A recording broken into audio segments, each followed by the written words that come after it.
नमस्कार, शुभ सकाळ सगळ्यांना. बकासूरने काल एक नंबर केला आहे, पण रातभर झोप नाही. ती शेवटी डोक्यात तीच कशी गाडी पळाली आणि कशी गाडी पळाली, सगळ्यांच्या डोक्यात तीच आहे विचार. परंतु असो, सगळ्यांना खुश केलं राव बकासूरनं. घरणीकरांच्या राजानं सुद्धा खुश केलं, सचिन लक्षानं सुद्धा खुश केलं, भुंगानं खुश केलं, लखननं खुश केलं. ज्याचे त्याचे फॅन्स असतात. राजानं रेट्रेकरांचा राजा असेल, बाकीचे एवढे नंदी मला माहीत नव्हते कोण होते, परंतु चांगल्या गाड्या पळायला. कारण मैदान एक चांगलं आणि रितसर पार पडलं. अशी मैदानं होणं गरजेचे आहे. काय होतं, जिथं टॉपचे असतात ना, खरंच त्या ठिकाणी मजा येते तर येतेच म्हणावी लागेल. कारण काय होतं, एक दोन ठिकाणी टॉप, बाकीच्या बारक्या गाड्या, मग काय होतं, मग त्याच गाड्यांना नंबर मिळतो, बारक्यांना संधी मिळत नाही. आणि आज मैदान आहे, कालगावला मैदान आहे. त्या मैदानामध्ये आपण जाणार आहेत दुपारनं. आज मैदान खूप चांगलं आहे, पारदर्शक मैदान आहे, आदतचं मैदान आहे. आणि लाईव्ह लॉट आता मैदानामध्येच काढले जातील. आणि बघूया, सप्त हिंद केसरी भारत येणार आहे. किरण अप्पांची मुलाखत घेण्याचा प्रयत्न करू आपण. विचारूया त्यांना, सप्त हिंद केसरी भारत आणि बकासूर कधी जोडी दिसेल. आणि बघूया काय म्हणतायत आप्पांची मुलाखत आज घेणारच आहे. भारत मैदानामध्ये दिसतोय, परंतु अजून किती दिवस दिसणार आहे त्यांनी सांगितलेलं आहे की आता उन्हाळाच फक्त आम्ही पळवणार आहे, नंतरनं भारतला थांबवणार आहे पळायचं. बघूया आप्पांचं उत्तर काय येत आहेत ते. रायना कुठं आहे नक्की, रायनाबद्दल सुद्धा अपडेट घेऊया. आणि काशीगावची तयारी कुठपर्यंत आलेली आहे तीसुद्धा जाणून घेऊया त्यांच्याकडून. आणि आता सुरुवात करूया. एक बकासूरच्या मालकांची काल खूपच रागवले होते. रागवले होते काय, बघूया जरा थोडंसं. काय होतं, प्रत्येकाच्या नंदीवरती अभिमान असतो. हा बकासूरचा विजय नव्हे तर हा सगळ्या महाराष्ट्रातील जेवढे बकासूर फॅन्स आहेत त्यांचा विजय आहे. ज्यांना वाटत होतं या लखनची गाडी मारणं अत्यंत कठीण आहे, तीच गाडी बकासूर मारतो. आणि बकासूर वर चढत असतो लखनला. आता सगळे म्हणतील की लखन हरियाणात केसरीचा एक नंबरचा मानकरी होता. हो, लखन आतमधनं होता, बकासूर बाहेर नव्हता. पब्लिकनं जर गाडी आत असती तर ती फॉर्च्युनर आपलीच असती. असो, पण सगळे नंदी आपण समान धरतो. परंतु मी तुम्हाला मागं पण सांगितलेलं, जे काय आहे ती आता मोहिल शेट यांना पण थोडंसं बघितलं तुम्ही काल, त्यांनी मुलाखतीमध्ये सांगितलं की आम्ही विजय जिंकला, आम्ही हुरळून जात नाही. आमचा पराभव झाला, आम्ही सरळ डायरेक्ट गाडीत बैल भरतो आणि निघून जातो. परंतु काय होतं, आम्ही हारलो, सेमीला असो किंवा फायनल असो, आनंद असा करतायत लोक, असे ट्रोल करतायत की आता आम्ही कोणाच्या वाटेला जात नाही मोलशेट म्हणतायत. परंतु बाकीचे आमच्या वाटेला काय, तर आम्ही तुमच्यात, बाबा तुम्ही आमची गाडी मारली ठीक आहे, आनंद आहे, परंतु एवढा सेलिब्रेशन करतायत की जेणेकरून एखाद्याची भावना दुखेल. आणि मागे पण मी तुम्हाला सांगितलेलं, एक मुलगा, त्याला पण एक मुलगा होता का कोण माणूस होता, त्याला मला फोन केला ना ज्यावेळेस बकासूरची गाडी मारली होती लखन, त्यावेळेस म्हणला, समजलं का लखन काय चीज आहे, लखन आहे. ठीक आहे, आपण सगळ्या नंदीवरती प्रेम करतो. परंतु त्याला मी उत्तर दिलेलं त्याला. परंतु त्याला मी काल फोन लावायचा प्रयत्न केला, म्हणजे माझ्याकडे मी ब्लॉकला टाकला त्याला, परत नंबर काढून टाकला मी. म्हटलं जाऊ दे, कशाला उगीच जाऊ दे. चला, तो सुद्धा आज काल घेतला असता त्याला मी काल. जाऊ दे आता, चला शेवटी काल रात गई बात गई.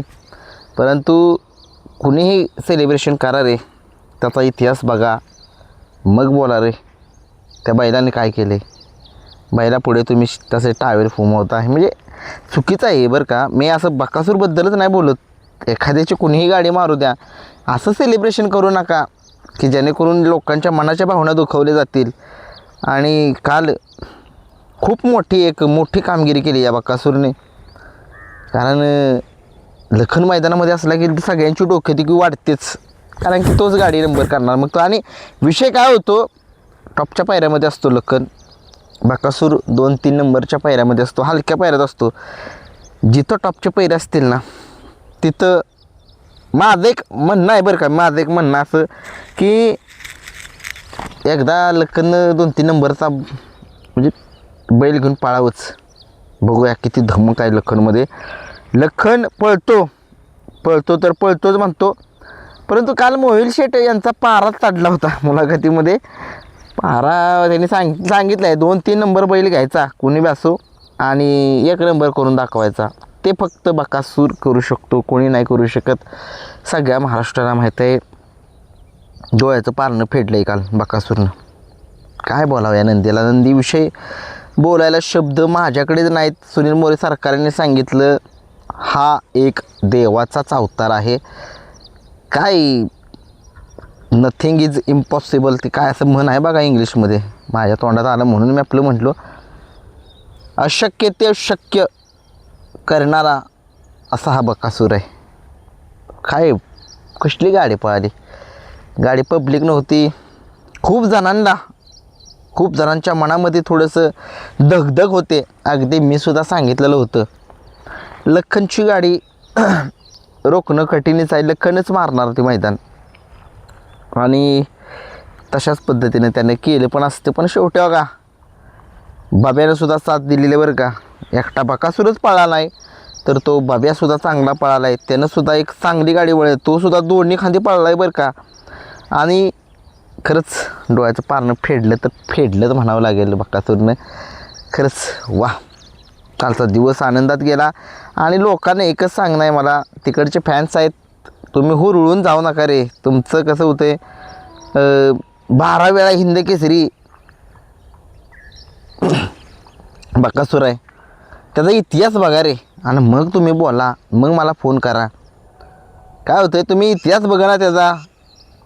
तुम्ही म्हणजे बैल चांगले आहेत, बैलांच्याबद्दल काय नाही, परंतु जे फॅन्स आहेत त्यांचे तिकडचे ते थोडेसे जरा खटकतायत म्हणजे नक्की काय होतंय. बकासूर हारला की फोनवर फोन हारला, कसा हारला, काय झालं, असं झालं तसं झालं, बारकाच बैल घेतला कसं. अरे ती बघू मालक बघते, आम्ही आहे की हारू दे आमचा बैल हारला तरी हारू दे आमचा, त्याच्याबद्दल काय वाद नाही. पण काय होतं बैलगाड्या शर्यत क्षेत्रात सगळ्या लढती ह्या मैत्रीपूर्ण असतात. फॅन्समुळे हे शर्यत क्षेत्र थोडंसं वेगळ्या वळणावर जाते. म्हणून काल थोडंसं मग आता मी पण बोललो असतो. काय होते सोशल मीडियाचं जग आहे, उगीच कसं एखाद्याच्या मनाला राग येतो, त्याच्यामुळे मी पण शांतच बसतो. सगळे आपले बैल आहेत. लखनसुद्धा आपला आहे आणि लखनसुद्धा पाळणार आहे. बकासूर लखन आहेत आता लवकरच आहे कधी पाळणार आहेत कळेल तुम्हाला. आता काय होतं का तुम्हाला सांगतो, फॅन्समुळे काय होतं, फॅन्स ते ग्रुपवर काही टाक बकासूरबद्दल काय वाईट बोल, ह्याच्याबद्दल वाईट बोल, काय रे असं करताय तुम्ही. मग काय होतं, मग गावाला काचाट आहेत की मग मी बी नाही सुट्टी देत मग नाही सुट्टी देत मी पण. परंतु असो आपलं बैलगाडा शर्यत क्षेत्र टिकवायची आपल्याला. आणि आता तयारी कासेगावचा कोण असेल पहिला बकासूरचा, आता कमेंट्स बॉक्समध्ये सगळ्यांनी सांगा मला. बकासूर आणि बाब्या ही जोडी नाही पळणार त्या ठिकाणी. कालचं रान जे आहे ते काळ्या मातीचं नव्हतं, माळ रान होतं. काळ्या मातीच्या रानामध्ये काळ्या मातीचीच बैलं पाहिजेत, म्हणजे पळणारी लागतात त्या ठिकाणी. तसल्या मातीची रानावरती असतं आणि कासेगावचं मैदान हे काळ्या मातीचं रान आहे, त्याच्यामुळे त्या ठिकाणी काळ्या मातीतलाच टॉपचा बैल असेल बकासूरसोबत. कोण असू शकतो कमेंट्स बॉक्समध्ये सांगा. त्याच्यावर आपण चर्चा करूया नेक्स्ट व्हिडिओवरती. आणि पुन्हा एकदा भुंगाचं कौतुक करतोय, तो 3 फेऱ्याच्या मैदानामध्ये आला, त्याचं खूप सारं कौतुक. चांगला पळाला. घरणीकेकरांचा राजा एक नवीन, जसा बकासूर 2-3 नंबरची बैले घेऊन पळतो तसा घरणीकेकरांचा राजासुद्धा पळतो. त्यानंसुद्धा स्वतःला सिद्ध केलेलं आहे की तोसुद्धा या बैलगाडा शर्यत क्षेत्रामध्ये 2 ते 3 नंबरचे त्यांनीसुद्धा खूप सारे नंदी असे उजेडामध्ये आणलेले आहेत. आणि अशीच कामगिरी करत राहा घरणीकेकरांचा राजा. आणि तू कायम मालकाचं नाव सदैव महाराष्ट्रामध्ये कर. सचिन लक्ष काय बोलू या जोडीबद्दल. डोळ्याचं पारणं फेडलं. नशीब नव्हतं काल, गाडी जर आत नसते तरी निकाल कदाचित वेगळा असता. शेवटी नशिबावरती सुद्धा डिपेंड राहावं लागतं. सेमी कडेनं आलेला होता, फायनलसुद्धा कडेनं आला, परंतु चांगली जिद्दीने पळाले दोघेही नंदी, दुसा लक्षा आणि आदत सचिन. आणि असो सुंदर अशी गाडी जी आहे त्या सगळ्या गाड्या चांगल्या पळाल्या. मैदान पारदर्शक पडलं.